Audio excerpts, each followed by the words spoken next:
L'origine de Lokis, conte fantastique, c'est toute une histoire. C'est même de l'histoire, assez fantastique à mon sens, que je vais m'efforcer de résumer brièvement. Le 17 mars 1839, deux petites filles espagnoles prennent à Paris la diligence avec leur gouvernante pour rejoindre Madrid. Deux messieurs français, amis de leur mère, sont venus leur faire leurs adieux. L'un est petit, gros, quinquagénaire, l'autre de 20 ans son cadet est grand et maigre. Tous deux sont sceptiques et romanciers, mais quand les petites filles sont jolies et romanesques et qu'elles aiment les contes, les messieurs français, pour les distraire, avaient oublié l'ascepticisme et prodiguaient à leur profit des trésors d'imagination. Le plus vieux, consul en Italie, M. Bell, qui signe Stendhal, évoquait des souvenirs de la Grande Armée. L'autre, M. Mérimée, inspecteur des monuments historiques, inventait des récits de voyage à faire frémir. Après le départ de Françoise et Eugénie de Montijo, les deux amis effectuent de concert un voyage en Italie. Ils reviennent à Paris séparément. Stendhal pour y mourir en 1842, Mérimée pour devenir académicien, auteur de Colomba, de Carmen, et pour voir, en 1853, sa petite Eugénie, maintenant grande et plus belle que jamais, épouser l'empereur Napoléon III. L'impératrice des Français ne cessera pas d'être l'inspiratrice de Mérimée. Elle aime toujours les mémoires et les contes. Eugénie regrette la mort de M. Bell, Stendhal, qu'il a à son insu, en lui parlant de Napoléon Ier, préparé à son destin hors série. Et elle s'attendrit quand, au cours d'une visite officielle à l'hôtel de ville de Grenoble, elle se trouve en présence d'un portrait de l'auteur de la Chartreuse de Parme, jusque-là mal identifié, et s'écrie « Oh, Monsieur Bell !» Donc elle exige de l'autre enchanteur de son enfance, Mérimée, qui, vieilli, amer, a laissé tarir sa veine romanesque, elle exige, et comment lui résister, qu'à Biarritz, à Saint-Cloud, il l'amuse ou la fasse frémir comme autrefois. Lokis est la dernière de ses commandes. En effet, Mérimée la lutte à sa souveraine en mai 1869. Un an plus tard, la fête impériale se terminait en tragédie. Les opinions des Mériméens au sujet de Lokis sont contradictoires. Pour Paul Arbelé, cette histoire effroyable donne seulement la preuve que son auteur a passé l'âge du génie. Il ajoute cependant « Lokis marque du moins une influence nouvelle sur l'esprit de Mérimée, l'influence russe. La Russie l'occupait depuis de longues années, et il est le premier grand introducteur de sa littérature en France. Non pas que l'âme russe, qui en d'autres temps troublera les imaginations occidentales, mysticisme, pitié, rêve confus et le grand cœur du moujik, ait jamais troublé la claire intelligence de Mérimée.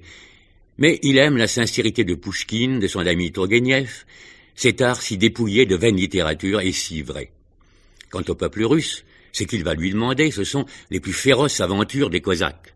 Il trouve là-bas plus de meurtres sauvages, plus de tortures et plus de sang que jamais n'y en avait donné l'Espagne. Pour un palais blasé, il faut un plus brûlant alcool. Pour Jean Malignon, il s'agit de l'une des œuvres les plus fortes, les plus riches de Mérimée, lequel nous donne là, in extremis, après un long et inexplicable silence, un nouveau chef-d'œuvre.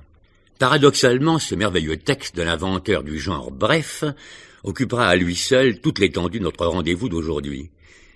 Je me hâte de lui céder la place en précisant simplement que Lokis signifie ours en langue lituanienne.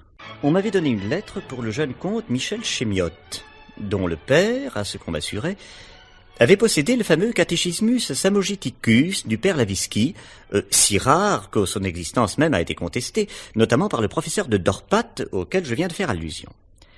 Dans sa bibliothèque se trouvait, selon les renseignements qui m'avaient été donnés, une vieille collection de Daino, ainsi que des poésies dans l'ancienne langue prussienne.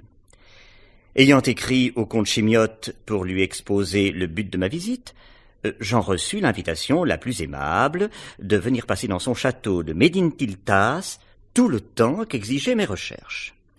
Il terminait sa lettre en me disant de la façon la plus gracieuse qu'il se piquait de parler le jmoud presque aussi bien que ses paysans, et qu'il serait heureux de joindre ses efforts aux miens pour une entreprise qu'il qualifiait de grande et d'intéressante. Ainsi que quelques-uns des plus riches propriétaires de la Lituanie, il professait la religion évangélique, dont j'ai l'honneur d'être ministre. On m'avait prévenu que le comte n'était pas exempt d'une certaine bizarrerie de caractère. Très hospitalier, d'ailleurs, ami des sciences et des lettres, et particulièrement bienveillant pour ceux qui les cultivent. Je partis donc pour Médintiltas. Au perron du château, je fus reçu par l'intendant du comte, qui me conduisit aussitôt à l'appartement préparé pour me recevoir. Monsieur le comte, me dit-il, est désolé de ne pouvoir dîner aujourd'hui avec monsieur le professeur. Il est tourmenté de la migraine, maladie à laquelle il est malheureusement un peu sujet. Si monsieur le professeur ne désire pas être servi dans sa chambre, il dînera avec monsieur le docteur Fröber, médecin de madame la comtesse. On dîne dans 1 heure, on ne fait pas de toilette. Si monsieur le professeur a des ordres à donner, voici le timbre. Il se retira en me faisant un profond salut. L'appartement était vaste, bien meublé, orné de glaces et de dorures. Il avait vue d'un côté sur un jardin, ou plutôt sur le parc du château, de l'autre sur la grande cour d'honneur. Malgré l'avertissement « on ne fait pas de toilette », je crus devoir tirer de ma malle mon habit noir. J'étais en manche de chemise, occupé à déballer mon petit bagage, lorsqu'un bruit de voiture m'attira à la fenêtre qui donnait sur la cour. Une belle calèche venait d'entrer. Elle contenait une dame en noir, un monsieur et une femme vêtue comme les paysannes lituaniennes, mais si grande et si forte que d'abord je fus tenté de la prendre pour un homme déguisé. Elle descendit la première. 2 autres femmes, non moins robustes en apparence, étaient déjà sur le perron. Le monsieur se pencha vers la dame en noir et, à ma grande surprise, déboucla une large ceinture de cuir qui la fixait à sa place dans la calèche. Je remarquai que cette dame avait de longs cheveux blancs fort en désordre et que ses yeux, tout grands ouverts, semblaient inanimés.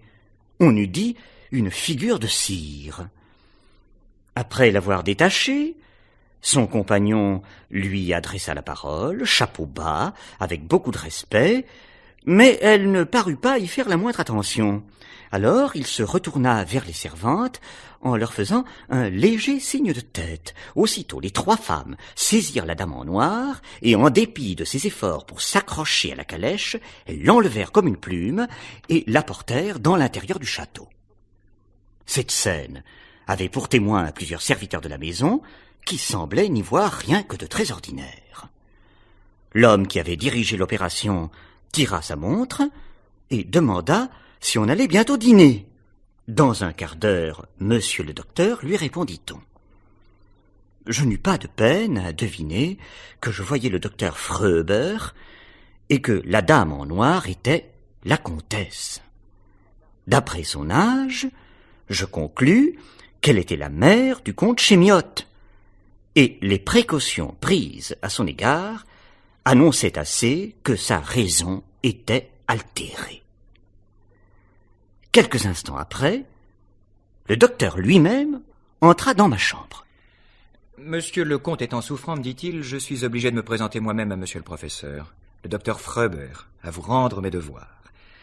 Enchanté de faire la connaissance d'un savant dont le mérite est connu de tous ceux qui lisent la gazette scientifique et littéraire de Königsberg. Auriez-vous pour agréable qu'on vous servît ?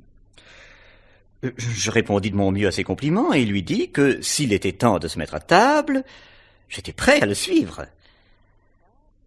Nous mangeâmes d'abord en silence, puis, après avoir pris un premier verre de vin de Madère, je demandai au docteur si le comte était fréquemment incommodé de l'indisposition qui nous privait aujourd'hui de sa présence. Oui et non, répondit le docteur, cela dépend des excursions qu'il fait. Comment cela ? Lorsqu'il va sur la route de Rosiaigne, par exemple, il en revient avec la migraine et l'humeur farouche. Je suis allé à Rosiaigne moi-même sans pareil accident. Cela tient, monsieur le professeur, répondit-il en riant, à ce que vous n'êtes pas amoureux. Je soupirai en pensant à mademoiselle Gertrude Weber. C'est donc à Rosiaigne, dis-je, que demeure la fiancée de monsieur le comte ? Oui, dans les environs. Fiancée, je n'en sais rien. Une franche coquette. Elle lui fera perdre la tête, comme il est arrivé à sa mère. En effet, je crois que madame la comtesse est malade. Elle est folle, mon cher monsieur, folle. Et le plus grand fou, c'est moi, d'être venu ici. Espérons que vos bons soins lui rendront la santé.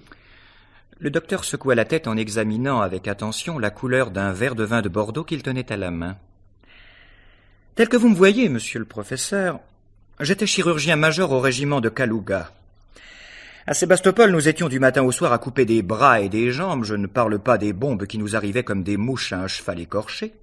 Eh bien, mal logé, mal nourri comme j'étais alors, je ne m'ennuyais pas comme ici, où je mange et bois du meilleur, où je suis logé comme un prince, payé comme un médecin de cour, mais la liberté, mon cher monsieur.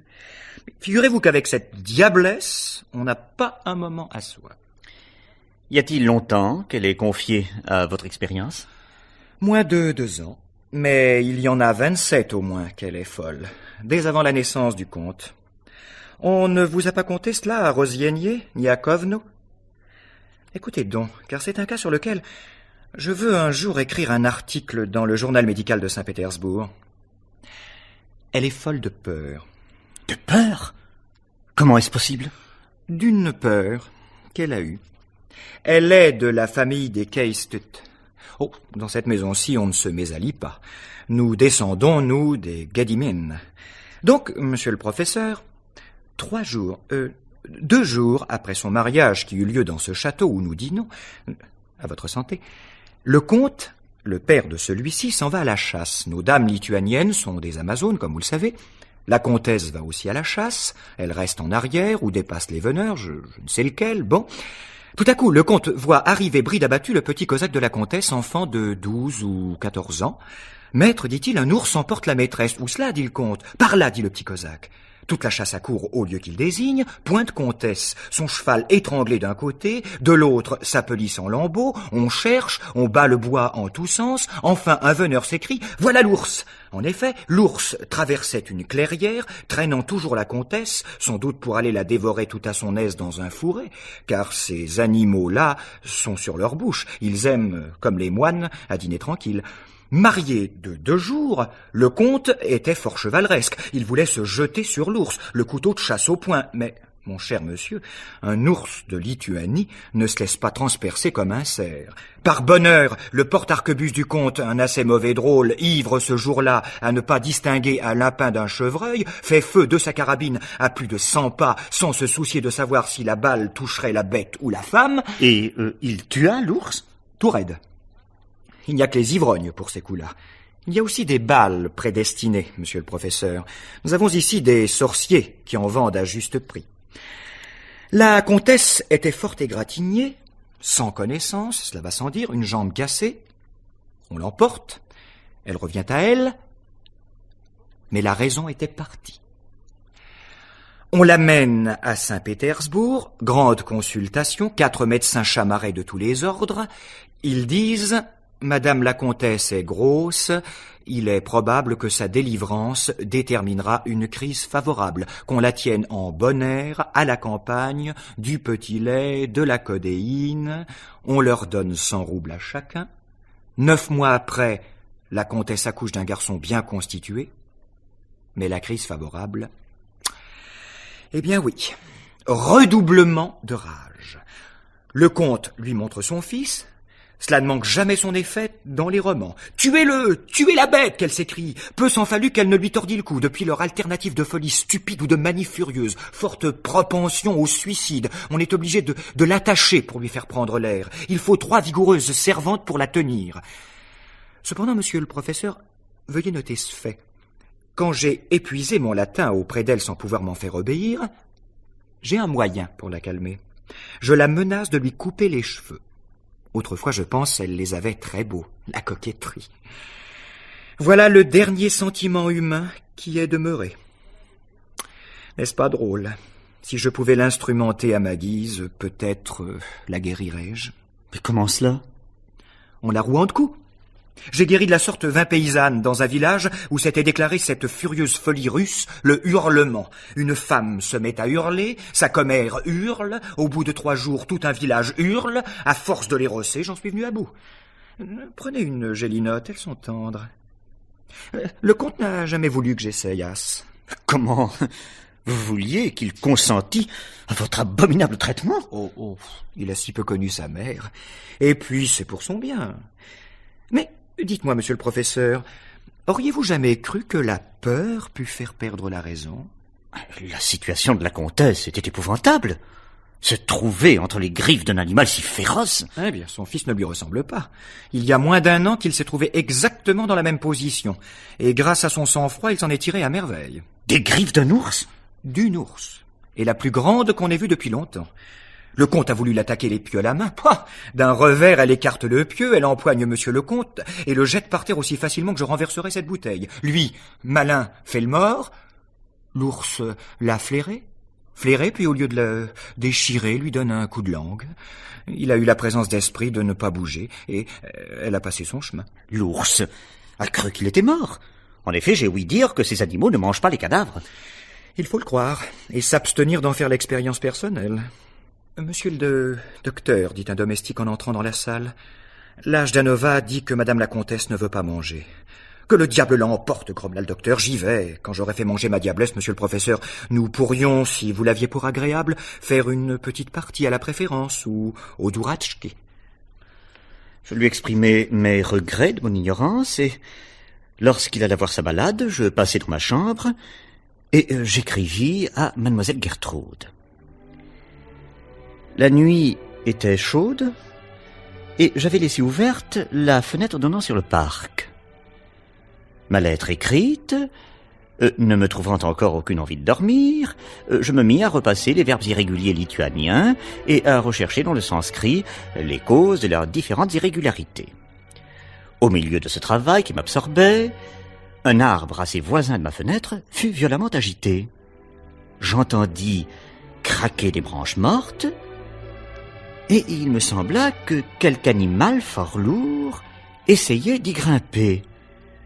Encore tout préoccupé des histoires d'ours que le docteur m'avait racontées, je me levai, non sans un certain émoi, et à quelques pieds de ma fenêtre, dans le feuillage de l'arbre, j'aperçus une tête humaine, éclairée en plein par la lumière de ma lampe. L'apparition ne dura qu'un instant, mais l'éclat singulier des yeux qui rencontrèrent mon regard me frappa plus que je ne saurais dire.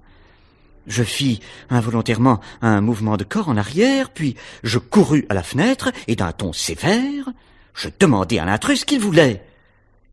Cependant, il descendait en toute hâte et, saisissant une grosse branche entre ses mains, il se laissa pendre, puis tomber à terre et disparut aussitôt.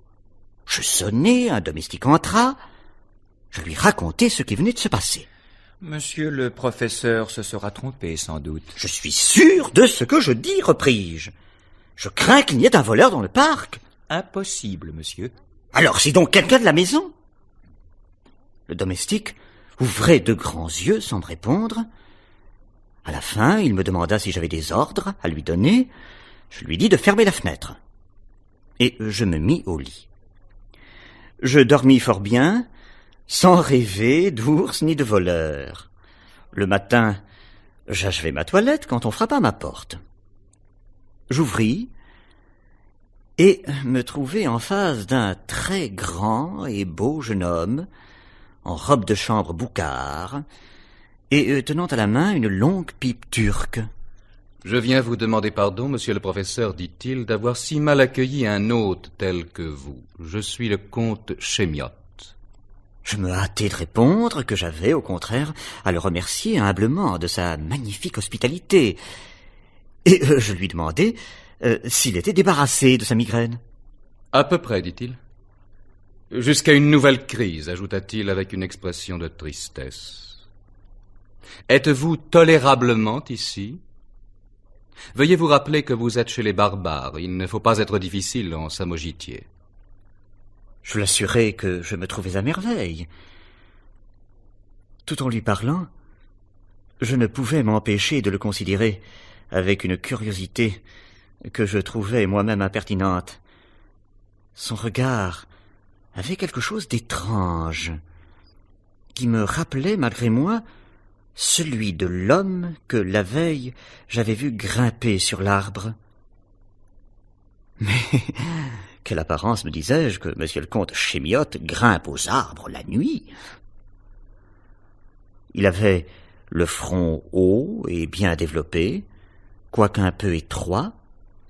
Ses traits étaient d'une grande régularité, seulement ses yeux étaient trop rapprochés, et il me sembla que, d'une glandule lacrymale à l'autre, il n'y avait pas la place d'un œil, comme l'exige le canon des sculpteurs grecs. Son regard était perçant. Nos yeux se rencontrèrent plusieurs fois malgré nous, et nous les détournions l'un et l'autre avec un certain embarras. Tout à coup, le comte, éclatant de rire, s'écria « Vous m'avez reconnu !»« Reconnu ?» Oui, vous m'avez surpris hier faisant le franc polisson. « Oh, monsieur le comte !»« J'avais passé toute la journée très souffrant, enfermé dans mon cabinet, et le soir, me trouvant mieux, je me suis promené dans le jardin. J'ai vu de la lumière chez vous, et j'ai cédé à un mouvement de curiosité. J'aurais dû me nommer et me présenter, mais la situation était si ridicule. J'ai eu honte et je me suis enfui.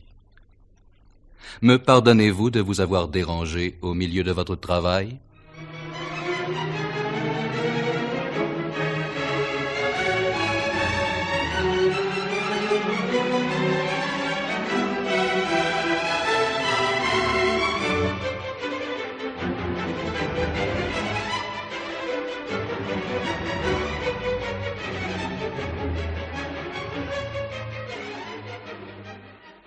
Le lendemain, après le déjeuner, le comte me proposa de faire une promenade. Il s'agissait de visiter un kapas, c'est ainsi que les Lituaniens appellent les tumulus auxquels les Russes donnent le nom de kurgan, très célèbre dans le pays, parce qu'autrefois les poètes et les sorciers, c'était tout un, s'y réunissaient en certaines occasions solennelles. J'ai, me dit-il, un cheval fort doux à vous offrir. Je regrette de ne pouvoir vous mener en calèche, mais en vérité le chemin où nous allons nous engager n'est nullement carrossable. J'aurais préféré demeurer dans la bibliothèque à prendre des notes, mais je ne crus pas devoir exprimer un autre désir que celui de mon généreux hôte. Et j'acceptai. Les chevaux nous attendaient au bas du perron. Dans la cour, un valet tenait un chien en laisse. Le comte s'arrêta un instant, et se tournant vers moi... Monsieur le professeur, vous connaissez-vous en chien ? Fort peu, votre excellence. Le Zaroste de Zorani, où j'ai une terre, m'envoie cet épagnol dont il dit merveille. Permettez-vous que je le voie ? Il appela le valet, qui lui amena le chien. C'était une fort belle bête. Déjà familiarisé avec cet homme, le chien sautait gaiement et semblait plein de feu, mais à quelques pas du comte, il mit la queue entre les jambes, se rejeta en arrière et parut frappé d'une terreur subite. Le comte le caressa, ce qui le fit hurler d'une façon lamentable, et après l'avoir considéré quelque temps avec l'œil d'un connaisseur, il dit « Je crois qu'il sera bon qu'on en ait soin. » Puis, il se mit en selle. « Monsieur le professeur, me dit le comte, dès que nous fûmes dans l'avenue du château, vous venez de voir la peur de ce chien. J'ai voulu que vous en fussiez témoin par vous-même. En votre qualité de savant, vous devez expliquer les énigmes. Pourquoi les animaux ont-ils peur de moi ? En vérité, monsieur le comte, vous me faites l'honneur de me prendre pour un Édipe. Je ne suis qu'un pauvre professeur de linguistique comparée. Il se pourrait... Notez, interrompit-il, que je ne bats jamais les chevaux, ni les chiens. Je me ferais scrupule de donner un coup de fouet à une pauvre bête qui fait une sottise sans le savoir. Pourtant, vous ne sauriez croire l'aversion que j'inspire aux chevaux et aux chiens. Pour les habituer à moi, il me faut 2 fois plus de peine et 2 fois plus de temps que n'en mettrait un autre. Tenez, le cheval que vous montez. J'étais longtemps avant de le réduire. Maintenant, il est doux comme un mouton. Je crois, monsieur le comte, que les animaux sont physionomistes, et qu'ils découvrent tout de suite si une personne qu'ils voient pour la première fois a ou non du goût pour eux. Je soupçonne que vous n'aimez les animaux que pour les services qu'ils vous rendent. Au contraire, quelques personnes ont une partialité naturelle pour certaines bêtes, qui s'en aperçoivent à l'instant. Pour moi, par exemple, j'ai, depuis mon enfance, une prédilection instinctive pour les chats. Rarement il s'enfuit quand je m'approche pour les caresser. Jamais un chat ne m'a griffé. Cela est fort possible, dit le comte. En effet, je n'ai pas ce qui s'appelle un goût pour les animaux. Il ne va guère mieux que les hommes. Je vous mène, monsieur le professeur, dans une forêt où, à cette heure, existe florissant l'empire des bêtes, la Matechnisk, la grande matrice, la grande fabrique des êtres. Oui, selon nos traditions nationales, personne n'en a sondé les profondeurs, personne n'a pu atteindre le centre de ces bois et de ces marécages, excepté, bien entendu, messieurs les poètes et les sorciers qui pénètrent partout. Là vivent en République les animaux, ou sous un gouvernement constitutionnel, je ne saurais dire lequel des deux. Les lions, les ours, les élans, les joubres, ce sont nos urus. Tout cela fait très bon ménage. Le mammouth, qui s'est conservé là, jouit d'une très grande considération. Il est, je crois, maréchal de la diète. Ils ont une police très sévère, et quand ils trouvent quelque bête vicieuse, ils la jugent et l'exilent. Elle tombe alors de fièvre en chaud mal, elle est obligée de s'aventurer dans le pays des hommes. Peu en réchappent. Les difficultés de la route avaient interrompu notre conversation. Je mettais tous mes soins à suivre le comte et j'admirais l'imperturbable sagacité avec laquelle il se guidait sans boussole et retrouvait toujours la direction idéale qu'il fallait suivre pour arriver au Capas. Il était évident qu'il avait longtemps chassé dans ces forêts sauvages. Nous descendions le tumulus, le comte et moi, pour retrouver nos chevaux, que nous avions laissés de l'autre côté du fossé, lorsque nous vîmes s'avancer vers nous une vieille femme s'appuyant sur un bâton et tenant une corbeille à la main. « Mais bon Seigneur, nous dit-elle en nous joignant, veuillez me faire la charité pour l'amour du bon Dieu. Donnez-moi de quoi acheter un verre d'eau de vie pour réchauffer mon pauvre corps. » Le comte lui jeta une pièce d'argent et lui demanda ce qu'elle faisait dans les bois, si loin de tout endroit habité. Pour toute réponse, elle lui montra son panier qui était rempli de champignons. Bien que mes connaissances en botanique soient fort bornées, il me sembla que plusieurs de ces champignons appartenaient à des espèces vénéneuses. « Bonne femme, lui dis-je, vous ne comptez pas, j'espère, manger cela ?» « Mon bon Seigneur, répondit la vieille avec un sourire triste, les pauvres gens mangent tout ce que le bon Dieu leur donne. »« Vous ne connaissez pas nos estomacs lituaniens, reprit le comte. Ils sont doublés de fer blanc. Nos paysans mangent tous les champignons qu'ils trouvent et ne s'en portent que mieux. »« Empêchez-la, du moins, de goûter de l'Agaricus necator, que je vois dans son panier, m'écriai-je. Et j'étendis la main pour prendre un champignon des plus vénéneux, mais la vieille retira vivement le panier. « Prends garde, dit-elle d'un ton d'effroi. Ils sont gardés. Pirkuns, Pirkuns. » Pirkuns, pour le dire en passant, est le nom samogicien de la divinité que les Russes appellent Péroun. C'est le Jupiter tonnant des Slaves. Si je fus surpris d'entendre la vieille invoquer un dieu du paganisme, je le fus bien davantage de voir les champignons se soulever. La tête noire d'un serpent en sortit et s'éleva d'un pied au moins hors du panier. Je fis un saut en arrière, et le comte cracha par-dessus son épaule, selon l'habitude superstitieuse des Slaves, qui croient détourner ainsi les maléfices, à l'exemple des anciens Romains. La vieille posa le panier à terre, s'accroupit à côté, puis, la main étendue vers le serpent, elle prononça quelques mots inintelligibles qui avaient l'air d'une incantation. Le serpent demeura immobile pendant 1 minute, puis, s'enroulant autour du bras décharné de la vieille, disparut dans la manche de sa capote en peau de mouton, qui, avec une mauvaise chemise, composait, je crois, tout le costume de cette Circé lituanienne. La vieille nous regardait avec un petit rire de triomphe, comme un escamoteur qui vient d'exécuter un tour difficile. Il y avait, dans sa physionomie, ce mélange de finesse et de stupidité qui n'est pas rare chez les prétendus sorciers, pour la plupart à la fois dupes et fripons. Voici, me dit le comte en allemand, un échantillon de couleur locale. Une sorcière qui charme un serpent au pied d'un capas, en présence d'un savant professeur et d'un ignorant gentilhomme lituanien. Cela ferait un joli sujet de tableau de genre pour votre compatriote Knaus.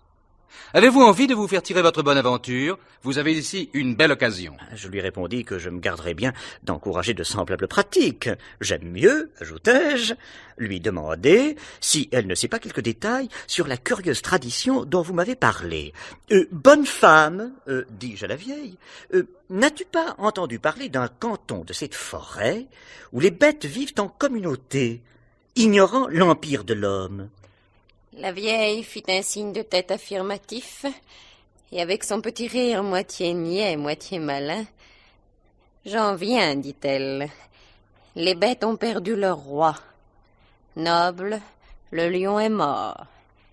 Les bêtes vont élire un autre roi.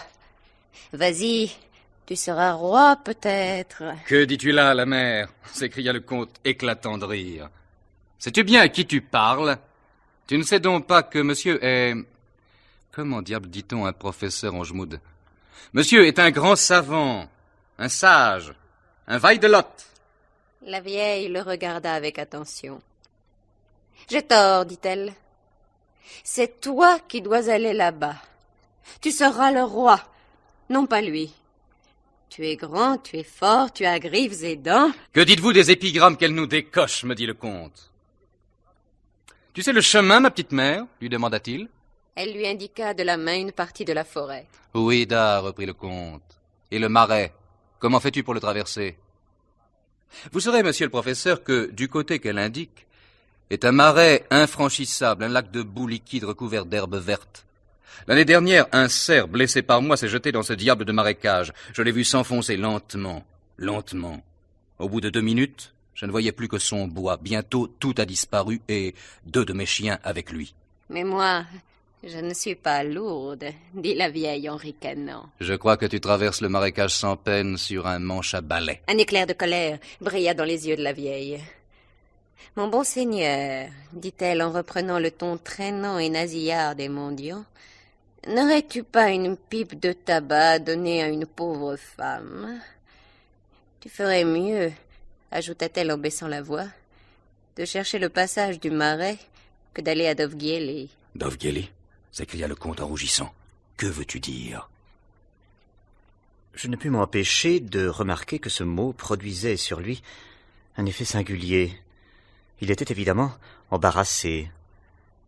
Il baissa la tête et, afin de cacher son trouble, se donna beaucoup de peine pour ouvrir son sac à tabac suspendu à la poignée de son couteau de chasse. « Non, ne va pas à Dovgieli, reprit la vieille. La petite colombe blanche n'est pas ton fait, n'est-ce pas, Pirkuns? » En ce moment, la tête du serpent sortit par le collet de la vieille capote et s'allongea jusqu'à l'oreille de sa maîtresse. Le reptile, dressé sans doute à ce manège, remuait les mâchoires comme s'il parlait. « Il dit que j'ai raison, ajouta la vieille. Le comte lui mit dans la main une poignée de tabac. « Tu me connais ?» lui demanda-t-il. « Non, mon bon seigneur. »« Je suis le propriétaire de Medintilas. Viens me voir un de ces jours. Je te donnerai du tabac et de l'eau de vie. » La vieille lui baisa la main et s'éloigna à grands pas. En un instant, nous l'eûmes perdu de vue. Le comte demeura pensif, nouant et dénouant les cordons de son sac, sans trop savoir ce qu'il faisait. « Monsieur le professeur, me dit-il après un assez long silence, vous allez vous moquer de moi. Cette vieille drôlesse me connaît mieux qu'elle ne le prétend, et le chemin qu'elle vient de me montrer... Après tout, il n'y a rien de bien étonnant dans tout cela. Je suis connu dans le pays comme le loup blanc. La coquine m'a vu plus d'une fois sur le chemin du château de Dovgieli. Il y a là une demoiselle à marier, elle a conclu que j'en étais amoureux. Puis quelques jolis garçons lui aura graissé la patte pour qu'elle m'annonçât sinistre aventure. Tout cela saute aux yeux. Pourtant, malgré moi, ces paroles me touchent. Je suis presque effrayé. Vous riez, vous avez raison. La vérité est que j'avais projeté d'aller demander à dîner au château de Dovgieli et... Maintenant, j'hésite. Je suis un grand fou. Voyons, monsieur le professeur, décidez vous-même. Irons-nous? Je me garderais bien d'avoir un avis, lui répondis-je en riant. En matière de mariage, je ne donne jamais de conseils. Nous avions rejoint nos chevaux. Le comte sauta lestement en selle, et laissant tomber les rênes, il s'écria « Le cheval choisira pour nous. » Le cheval n'hésita pas. Il entra sur le champ dans un petit sentier qui, après plusieurs détours, tomba dans une route ferrée, et cette route menait à Dovgieli. Une demi-heure après, nous étions au perron du château. Au bruit que firent nos chevaux, une jolie tête blonde se montra à une fenêtre entre deux rideaux. « Soyez le bienvenu, dit-elle. Vous ne pouviez venir plus à propos, comte Chemiotte. Il m'arrive à l'instant une robe de Paris. Vous ne me reconnaîtrez pas tant je serai belle. » Les rideaux se refermèrent. En montant le perron, le comte disait entre ses dents: « Assurément, ce n'est pas pour moi qu'elle traînait cette robe. » Il me présenta à Madame Dovgielo, la tante de la Panna Iwinska, qui me reçut obligeamment et me parla de mes derniers articles dans la Gazette scientifique et littéraire de Königsberg. Madame Dovgielo était instruite et connaissait les antiquités de son pays. Sa conversation me plut singulièrement. Elle lisait beaucoup nos revues allemandes et avait des notions très saines sur la linguistique. J'avoue que je ne m'aperçus pas du temps que mademoiselle Iwinska mit à s'habiller, mais il parut long au comte Chemiotte, qui se levait, se rasseyait, regardait à la fenêtre et tambourinait de ses doigts sur les vitres comme un homme qui perd patience. Enfin, au bout de 3/4 d'heure, parut, suivie de sa gouvernante française, mademoiselle Julienne, portant avec grâce et fierté une robe dont la description exigerait des connaissances bien supérieures aux miennes. « Ne suis-je pas belle ?» demanda-t-elle au comte en tournant lentement sur elle-même pour qu'il pût la voir de tous les côtés. Elle ne regardait ni le comte, ni moi. Elle regardait sa robe.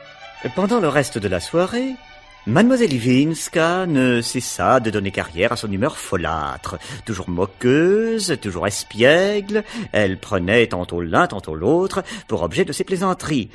Je remarquai cependant qu'elle s'adressait le plus souvent au comte, qui, je dois le dire, ne se piquait jamais, et même semblait prendre plaisir à ses agaceries. Au contraire, quand elle s'attaquait à l'un des aides de camp, il fronçait le sourcil, et je voyais son œil briller de ce feu sombre qui, en réalité, avait quelque chose d'effrayant. Folâtre comme une chatte et blanche comme la crème, il me semblait qu'en écrivant ce vers, Mickiewicz avait voulu faire le portrait de la Panna Iwinska. On se retira assez tard. Dans beaucoup de grandes maisons lituaniennes, on voit une argenterie magnifique, de beaux meubles, des tapis de Perse précieux, et il n'y a pas, comme dans notre chère Allemagne, de bons lits de plumes à offrir à un hôte fatigué. Riche ou pauvre, gentilhomme ou paysan, un slave sait fort bien dormir sur une planche. Le château de Dovgieli ne faisait point exception à la règle générale. Dans la chambre où l'on nous conduisit, le comte et moi, il n'y avait que 2 canapés recouverts en maroquin.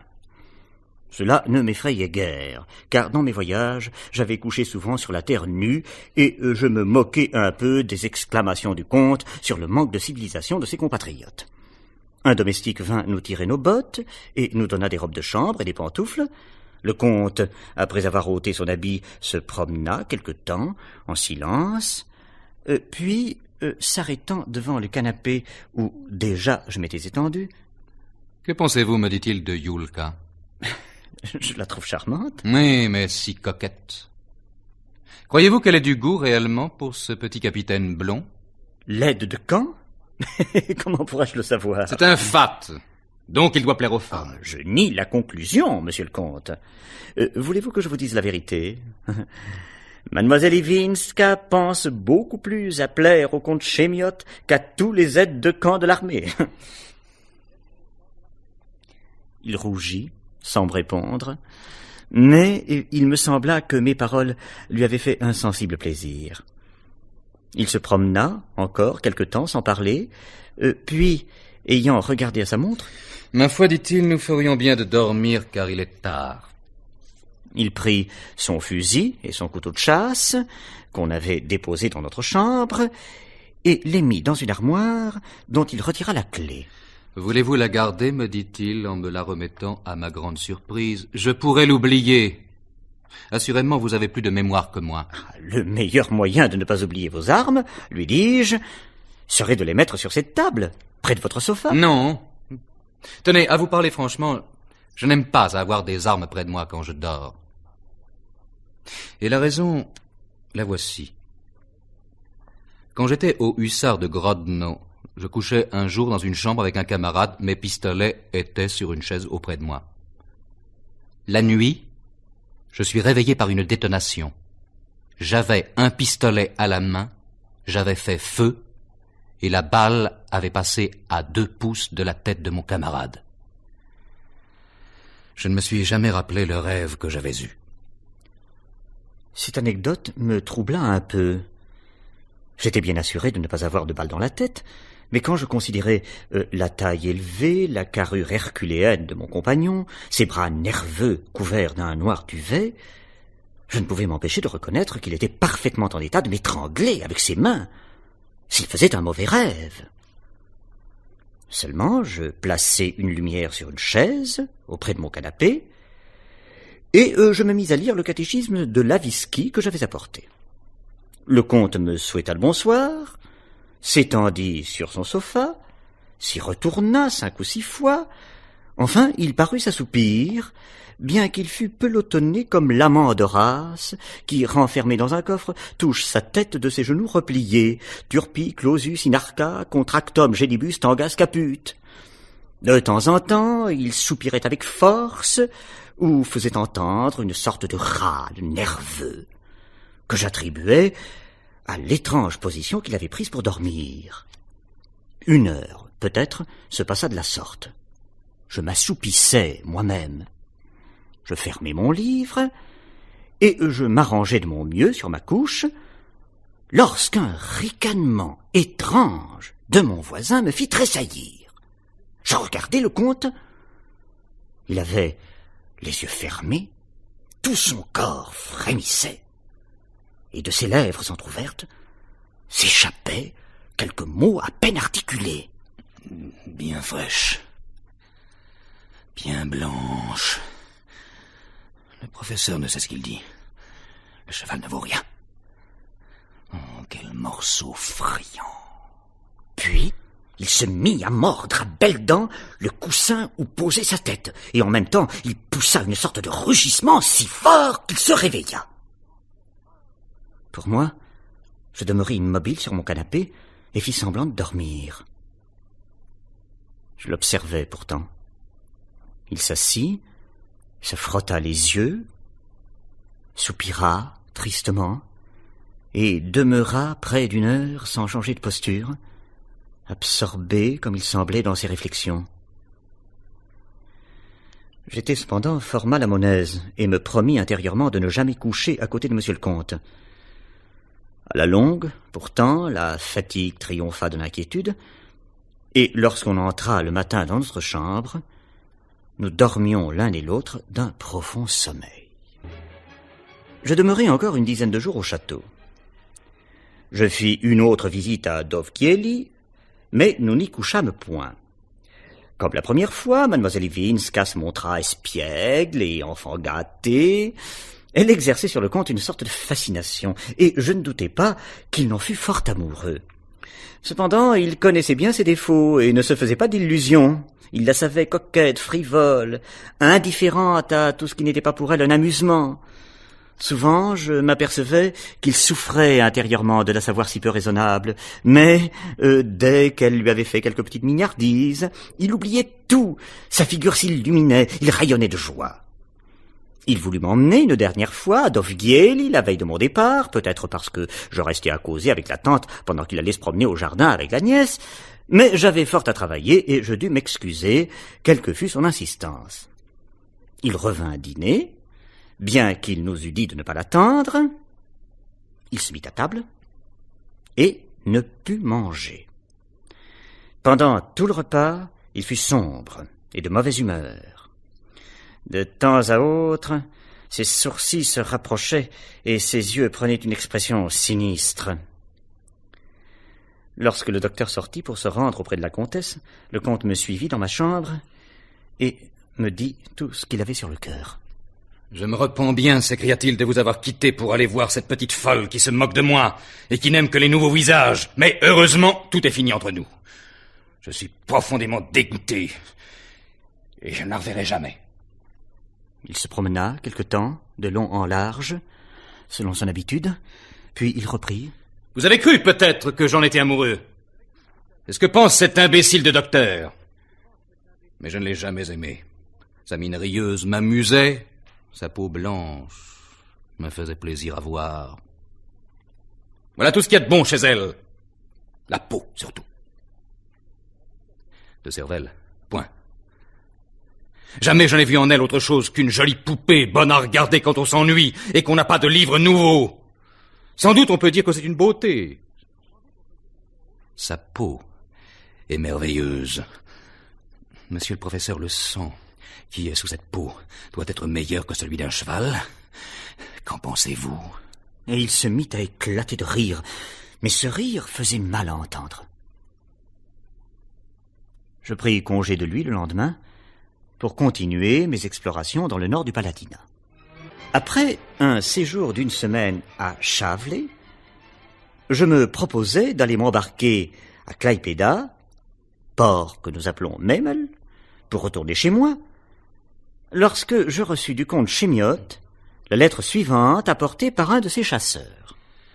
Monsieur le professeur, permettez-moi de vous écrire en allemand.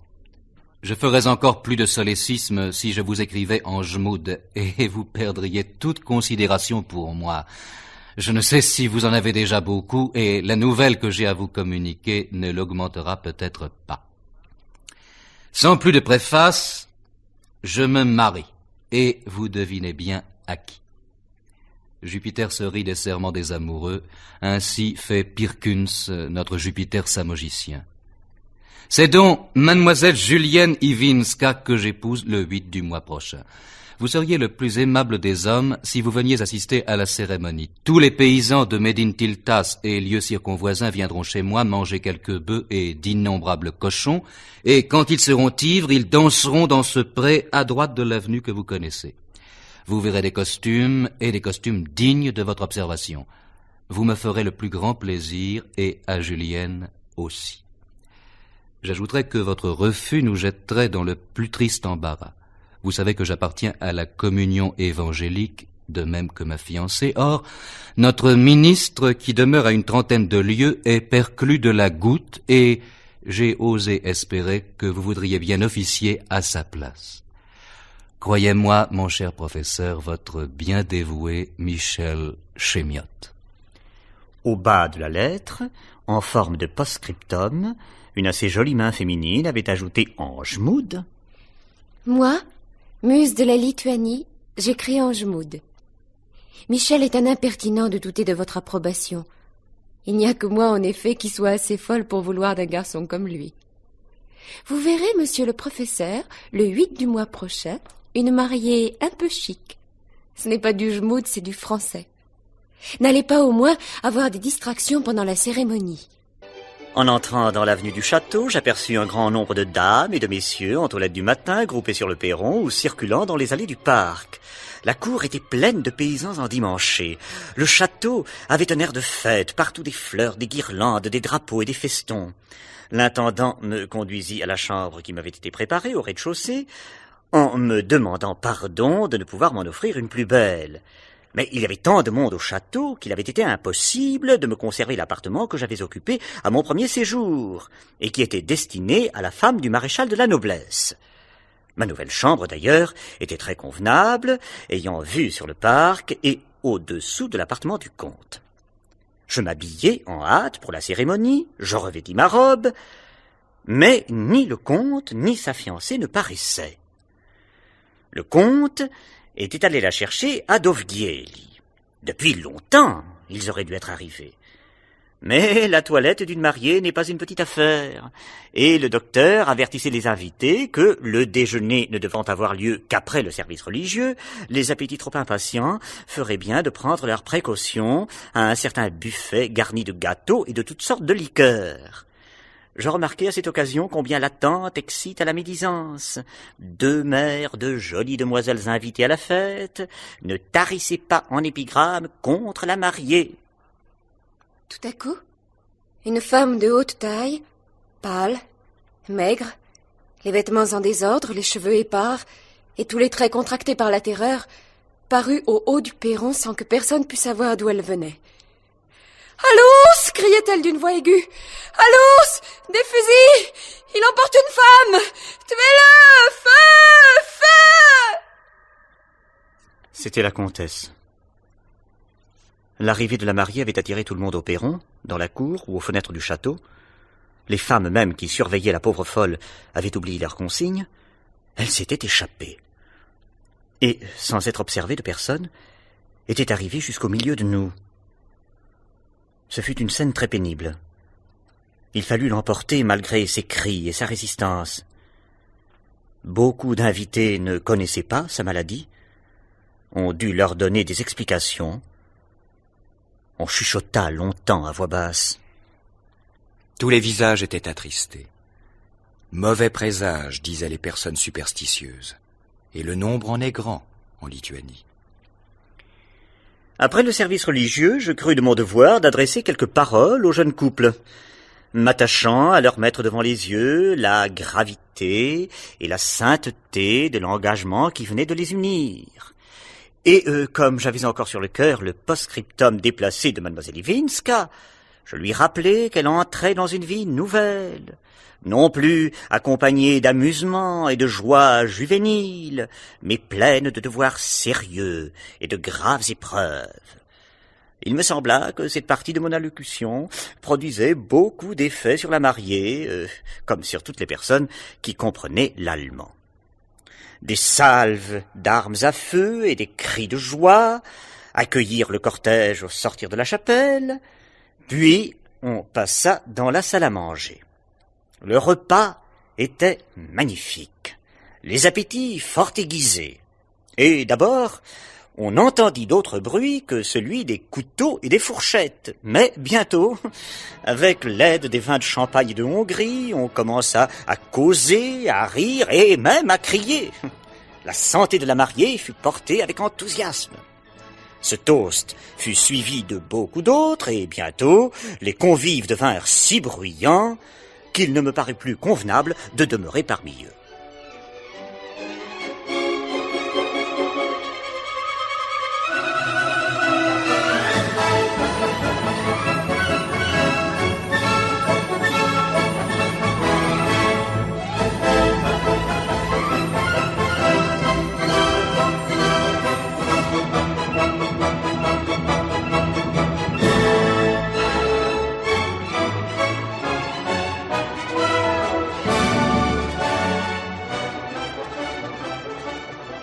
Je rentrai donc dans ma chambre, je lus quelque temps, puis me déshabillai et m'endormis bientôt.